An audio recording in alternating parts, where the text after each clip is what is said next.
Muitas bombas, né, rapaziada? Jackson Jr. saindo do Memphis Grizzlies quando a gente estava esperando a saída do Ja Morant. Quem saiu foi o Jackson Jr.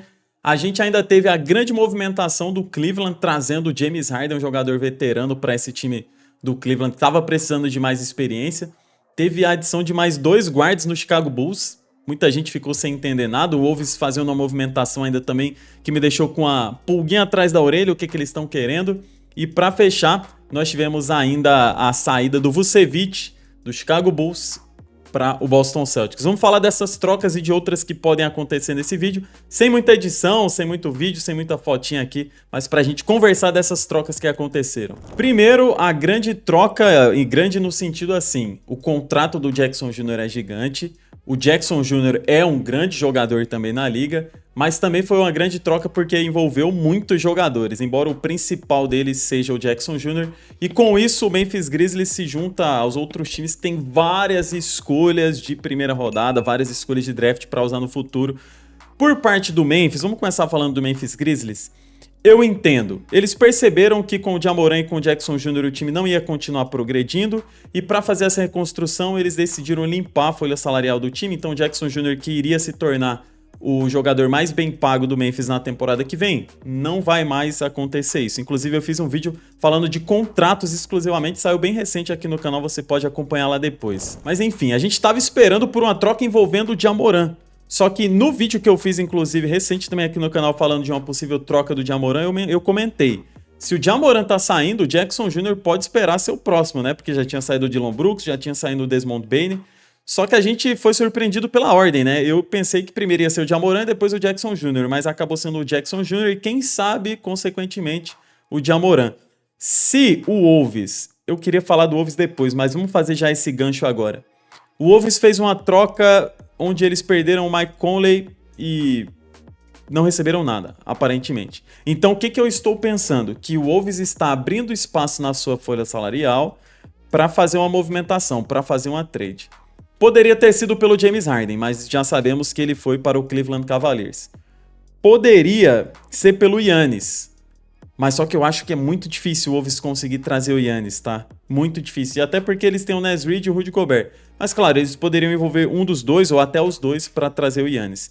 Então, quem sabe se o Wolves não conseguir o Giannis, se o Wolves não conseguir outro guard, se eles não conseguirem algum jogador grande, eles possam ir atrás do Ja Morant. Não querendo dizer que o Ja Morant não é grande, né?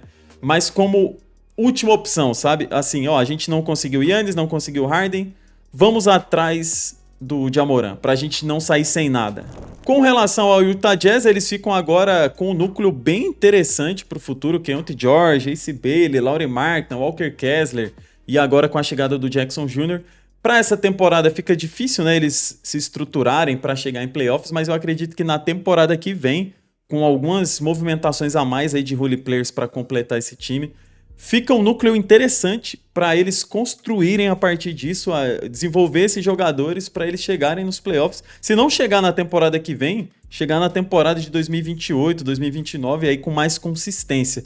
Mas fica um time bem legal, inclusive eu tô bem ansioso para fazer uma reconstrução e postar lá no meu canal Basca Zone. Se você não segue ainda, clica aqui no link da descrição, Basca Zone, onde eu tô postando as reconstruções que eu fazia antes nesse canal. Para não dizer que não falamos do Bulls, tá rolando um movimento estranho, né? Porque eles trouxeram o Ivey, que é um armador que eu gosto bastante. O Detroit Pistons estava mais focado em trazer um arremessador, né? Por isso o Kevin Huerter foi para lá. O Ivey não é um cara bom para arremesso de 3 pontos, embora seja um armador muito explosivo e talentoso. Agora vai pro Bulls, que já tem muitos outros guards. E ainda veio o Conley junto, né? Só que, ao mesmo tempo que o Bulls fez essa movimentação, eles trocaram o Vucevic. E a torcida já estava esperando por isso há um tempo, né? Então o Bulls vai ficar, por enquanto, em um limbo, analisando e pensando no que vai fazer. Eu torço pro Hornets desde 2015, 2016 por aí. Não desejo pro Bulls o que acontece com o Hornets, né? Que é um time que não é tão bom para conseguir ficar entre os últimos, para ficar com a primeira escolha, com a segunda escolha, a não ser que dê sorte na loteria. E nem é um time... Não, eu falei o contrário. Não é um time tão ruim para ficar entre os últimos e ter uma escolha boa, e nem é um time tão bom a ponto de ir para os playoffs e ter alguma chance, né? O Hornets viveu isso e vive isso até hoje. Então desejo que o Bulls não passe por isso, por ser um time mais famoso, uma cidade melhor, eu imagino que realmente não vai passar, Mas, cara, que movimentação estranha do Bulls, né? Mas percebi que a torcida tá feliz porque o Vucevic finalmente foi embora. E não fiquem preocupados com a chegada do Alfred Simons, tá? Porque o contrato dele é expirante, então ele vai jogar essa temporada e já vai embora. Ainda existe o boato de que o Coby White pode sair, e aí poderia ir pro Minnesota Timberwolves. Quem sabe seja mais uma carta aí que o Wolves está aguardando ali na lista das prioridades. Ó, Ja Morant, depois o Coby White. Falando do Boston Celtics, a lesão do Jason Tatum foi grave, obviamente. Mas existe ainda um fiozinho de esperança de que ele consiga voltar para jogar os playoffs, tá? Dependendo de até onde o Boston vai conseguir chegar. A chegada do Vucevic cobre esse espaço que tinha no time, né? De um pivô. Não é aquele pivô bloqueador de arremesso, protetor de aro, como eles precisavam. Mas é o pivô que eles tinham no Al Horford, que eles tinham no arremesso do Porzingis, então vai conseguir espaçar a quadra.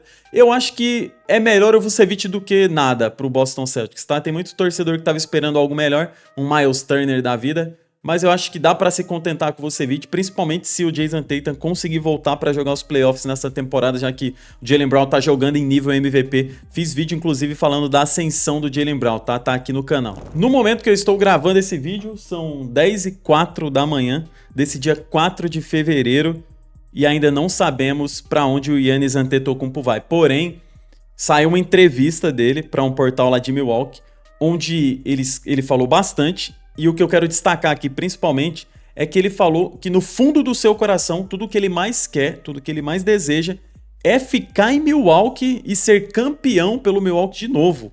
Que ele sente uma relação muito forte, uma ligação muito forte com a galera de Milwaukee, com o front office, com todo mundo, tem uma relação ótima com as pessoas, com a cidade, então ele deseja ficar. Porém, ao mesmo tempo, ele tem esse instinto, né? Esse desejo de competir, essa vontade de ir para um time onde ele sinta que ele pode ser campeão. Se a diretoria do Milwaukee Bucks entender, junto do Giannis, que eles não vão conseguir se movimentar nessa off-season, quem sabe esteja rolando uma promessa para a free agent, pô, Giannis, espera, na free agent a gente consegue se movimentar melhor.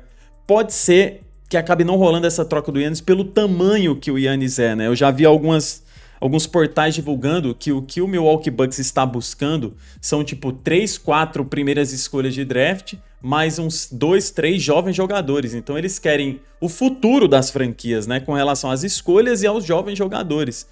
E os times que poderiam fazer oferta pelo Giannis nesse patamar assim seriam times como Hornets, que tem muita escolha de draft, muitos jovens jogadores. Até saiu a notícia que o Hornets estaria, sim, sondando o Giannis e vendo se tem chance de conseguir trazer ele. Porém, agora falando como torcedor do Hornets, mesmo que o Giannis Antetokounmpo sozinho seja maior do que o Charlotte Hornets em toda a sua história, ainda assim o Hornets está vivendo o melhor momento da sua fase aí dos últimos 10 anos em relação ao melhor momento mesmo, sabe? Não o melhor momento geral da temporada, não a sua melhor temporada, melhor momento, assim, o melhor recorte que é o mês de janeiro, né? Foi o melhor time da NBA no leste em janeiro. Então, como que o Hornets vai sacrificar nesse momento esse desenvolvimento que o time tá tendo para trazer o Giannis, sendo que a chegada do Giannis custaria umas 3, 4 primeiras escolhas de draft, custaria os jovens jogadores que estão se desenvolvendo e mostrando algum potencial, e custaria ainda jogadores que já estão consolidados no time, né? Como o Miles Bridges, um Brandon Miller, quem sabe um Ken Knappel, um Lamelo Ball acho que seria difícil, né? Porque a chegada do Giannis faz sentido manter o Lamelo, mas quem sabe até mesmo o Lamelo, a gente sabe que na NBA ninguém é intocável depois da troca do Luka Doncic. Então eu imagino que o Bucks não seria burro de aceitar um pacote com Miles Bridges, Colin Sexton, Kalkbrenner e mais algum jogador aí para bater o contrato, sei lá, um Josh Green da vida, e 3 escolhas de draft. O Bucks não iria ser burro de aceitar uma proposta como essa, porque isso seria o mundo dos sonhos pro Hornets, né? Trazer o Giannis e manter o Lamelo Ball, o Brandon Miller e o Ken Knappel, tá ligado? E aí se for o Kalkbrenner, fica o Diabate. Se for o Diabate, fica o Kalkbrenner. Então eu imagino que o Hornets não vai dar essa sorte, não vai cair uma oportunidade dessa no nosso colo. O que eu acho que pode acontecer é o Milwaukee Bucks aceitar o Miles Bridges, um Brandon Miller ou um Ken Knappel, que é nascido em Milwaukee, então seria tipo garoto de Milwaukee voltando para casa. Eu acho que vai custar entre esses 3 jogadores assim que estão fortes no Hornets agora, né? O Lamelo, o Ken Knappel e o Brandon Miller. Eu acho que pode custar 2 deles, se realmente o Giannis for sair do Milwaukee para o Hornets. A proposta do Hornets, naturalmente, não vai ter 2 desses jovens jogadores e talvez nem tenha um. Mas a contraproposta do Milwaukee, se eu sou o dirigente do Milwaukee, tem que ser no mínimo isso. Tem que ser no mínimo, ó, você me manda o LaMelo e o Ken Knapp, ou você me manda o Brandon Miller e o LaMelo, ou você me manda o Brandon Miller, Miles Bridges e 4 escolhas de draft. Enfim, eu tô imaginando que a contraproposta do Milwaukee vai ser agressiva e por conta disso eu não imagino que o Giannis vá pro Hornets, até porque, cara, vamos lá, ele quer ir pra um time pra brigar por título. Ele vai pro Hornets? Mesmo que o Giannis mude o patamar de qualquer franquia onde ele chega. Cara, olha o problema que ele tá tendo em Milwaukee. Na minha cabeça não faz sentido ele enxergar que o Hornets é um time onde ele vai poder ser campeão. Agora, se ele tiver a ideia de que ele pode chegar na off-season, o Hornets pode conseguir usar o nome do Giannis para trazer jogadores específicos para compor esse elenco, aí sim. Aí a gente pode imaginar um time com o Giannis, LaMelo, se sobrar um Ken Knapp ou se sobrar um Brandon Miller, com jogadores que vão chegar da off-season para deixar esse time realmente competitivo. Porém, a gente entende que os cenários mais prováveis para o Giannis ir são o do Miami Heat, porém eu não acho que o Heat tem o que o Bucks quer em relação à proposta ali de jovens e escolhas de draft.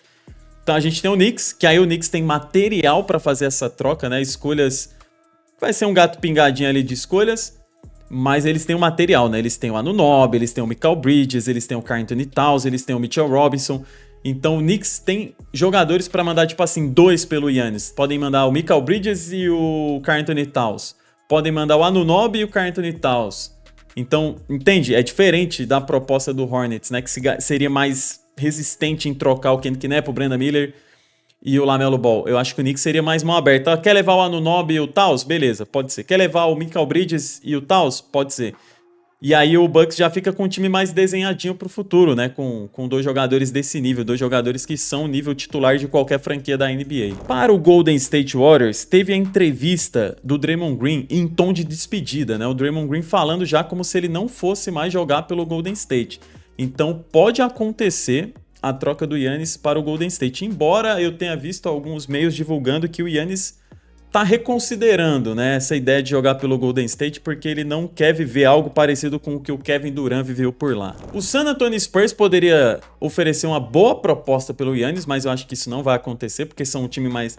Tanto o OKC quanto o Spurs são um time bem estruturados hoje, que não vão fazer loucuras pelo Giannis, né? Porque os times para ter o Giannis vão ter que fazer uma loucura, um investimento de alto risco. E o OKC e o Spurs meio que não precisam correr esse risco pelo Giannis Antetokounmpo, mesmo ele sendo um jogador em nível MVP. Então agora que aconteceu essa grande surpresa do Jackson Jr., a grande surpresa da saída do Harden, grande surpresa no sentido assim, são jogadores que a gente não estava esperando saírem dos seus times agora e saíram, agora a gente fica nessa expectativa de uma grande surpresa em uma troca pelo Giannis. Porém, eu não ficaria surpreso se essa troca não acontecesse. Eu ficaria surpreso se ele fosse pro Hornets. Mas não ficaria surpreso se essa troca não acontecesse, até porque essa entrevista do Giannis ontem, ela mexeu realmente com as expectativas das pessoas, porque se ele falou que no fundo do coração dele tudo que ele mais quer é ser campeão de novo pelo Bucks, eu acho que se a diretoria conversar bem direitinho com ele e falar, Giannis, espera até a off-season. A gente não conseguiu fazer nada agora, mas na off-season a gente vai ser agressivo. A gente vai oferecer aí nossas escolhas de draft do futuro e vamos conseguir trazer alguém. Então eu imagino que se eles conversarem direitinho, o Giannis vai acabar ficando por lá. O que a gente tem que ficar de olho, principalmente agora, que deve sim se movimentar, é o Wolves, né? O Wolves realmente vai fazer alguma coisa. Eu acho que o Ja Morant também vai sair agora, tá? Pro Miami Heat, pro Wolves, eu acho que o Ja Morant não termina essa temporada no Memphis Grizzlies. Eu acho que tem mais chance do Giannis terminar essa temporada no Bucks do que o Ja Morant no Memphis Grizzlies, principalmente depois da troca do Jackson Jr. E o Wolves também, eu tenho certeza que ele não vai terminar, o Wolves não vai terminar essa deadline aí sem fazer nada. Alguma coisa eles vão fazer, nem que seja o Kobe White. Mas é uma delícia, né? Uma movimentação desse tamanho, tanta especulação pra gente que acompanha NBA. Deixa aqui nos comentários a sua opinião sobre cada um desses tópicos que eu trouxe e sobre as outras coisas que a gente foi conversando aqui, se você concorda comigo ou se você discorda, beleza?